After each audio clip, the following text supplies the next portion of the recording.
Yo, what is cool channel, we're back. Hope that all you guys are doing well. In today's tutorial I'll be breaking down how you can create this energy trail effect that I've been seeing going around in a lot of drill music videos. It can be done on different objects like hands, chains, guns, and I've also seen people do this effect on their artists. So this effect is very versatile, but let's jump straight into After Effects and I'm gonna break it down step by step for you guys.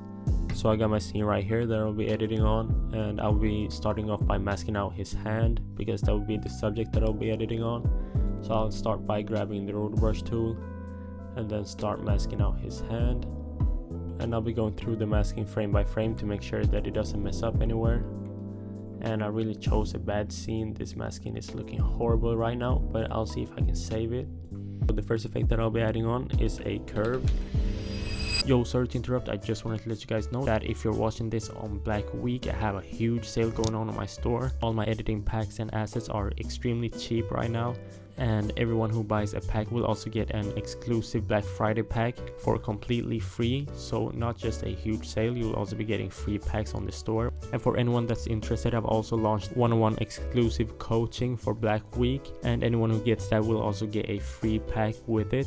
So if you're a fellow editor, make sure to check the link in the description. But back to the video. And with this one we will just make a S curve to kind of get some depth into our clip so we can add some more effects into it.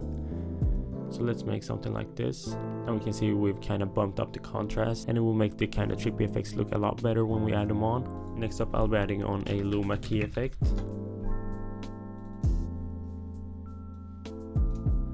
and I'll be keeping this at key out brighter and then turn it up a lot. Let's do 37, somewhere around here. You can keep this on key out darker, but it will kind of key out everything for me because his hand is kind of dark, so I'll be doing key out brighter instead. So this depends on what subject you're masking out, but I'll keep this at 35%. And next up I'll be adding a tint effect like this, and I'll just keep it like that for now. And I'll also turn on the transparency just so we can see the hand a lot better. And now I'll pre-compose my layer like this and move all attributes into the new composition, and then I'll be adding on an RSMB effect. And this is actually a plugin, but if you don't have it you can use a CC Force motion blur, which is a stock effect, this one, or a pixel motion blur.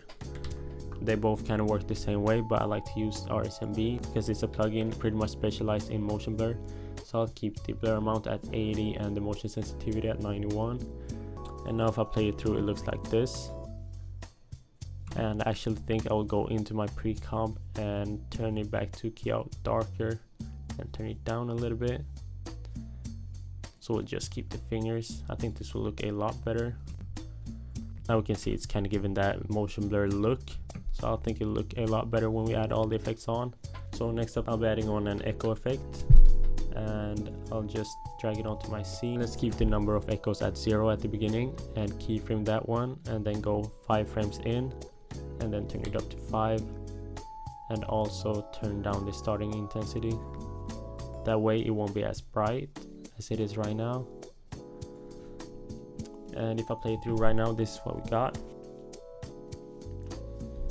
And next up I'll be adding a glow, and I'll be using a deep glow, which is a plugin. And if you don't have deep glow, you can use whatever glow you have. But for the deep glow, I'll be turning up the threshold to 72% and turn up the radius a bit. And then open the tint tab right here and enable the tint. Let's change the mode to overlay and turn down the mix. Let's do 60%, and I kind of want this. Let's do a purple color for this effect, kind of purple pinkish. And now if I play it through, this is what we got. And it's actually pretty laggy right now, so I'll have to export this out. So I'll add it to render queue and then go to the settings and make sure to export it out as H.264, which will be an MP4 file. And I'll also render it as alpha to get a transparent background. So let's do that, and then go to the render queue and render it out. And this is what I got after I exported it out, and it looks pretty decent right now, but it didn't give me a transparent background for some reason. So I'll be changing the viewing mode to lighten, and let's go into our pre-comp, copy this one and go back here and paste it, and we can remove this one because we already exported it out, and we can remove all the effects from this one. Now we got the background layer. So now to kind of spice this up, I'll be adding on a heat wave effect from Universe, which is also a plugin, but if you don't have it, you can just skip this one part, and I'll turn it up a lot to 80%, and let's turn up the flow speed too, and let's turn up the flow speed a little bit and turn down the blur amount. And now if I play through this, what I got, that's maybe a little bit too shaky, so I'll turn down the flow speed instead. And now this is what we got. That looks pretty decent. Now if you like to change the color of this, you can use a color balance HLS effect and just mess with this one to get some color you like. Actually, I think a yellow color will look a lot better for my scene, so I'll change it to yellow. And I'll also be adding a brightness and contrast effect because it's pretty bright right now. We can turn down the brightness a little bit and add some more contrast like this. So I'll keep the contrast at 68 and the brightness at -9. Next up will be to add one last glow, which will kind of be an outer glow to just make it pop a little bit more. So let's turn up the radius and turn down the exposure a lot, and we can turn it up a little bit more. Let's do 350 for the radius and the exposure at 0.60 like this. So now if we turn it off, that's the kind of difference we get. So that was just to make it pop a little bit more, and I'll turn up the threshold to 80%. Now we're actually done with the hand effect. That looks decent. I'm happy with how that looks, but I will be adding some more onto the background just to give it a little bit more energy. So I'll be adding on a distort chroma effect, and I'll be changing the lens to the hand effect that we got, so to the layer number 1. Let's change the matte to the same layer, so let's do that one too. And we can turn down the amount and turn up the blur lens a little bit to 150 and 0.67. Now we kind of get that distort chroma look, but just behind the hand, so it looks like it's affecting the background, which looks really good in my opinion. Then I would also like to add on a hotspot effect, which will be from Sapphire. It's also a Sapphire plugin, and let's go to the beginning of our scene and turn it down to 0. And let's go to the end of our clip and turn up the threshold to somewhere like, let's do 0.25. We don't want too much. We just want the focus to be on the hand, and that's why I'm adding this effect, so it just focuses more on that part. And I'll also be adding on a grain effect. So I'll be dragging on the add grain effect and change the viewing mode to final, because this one goes really well with the hotspot effect. So go to the end and keyframe the intensity, and go to the beginning and turn the intensity back to 0. So now we have this going on.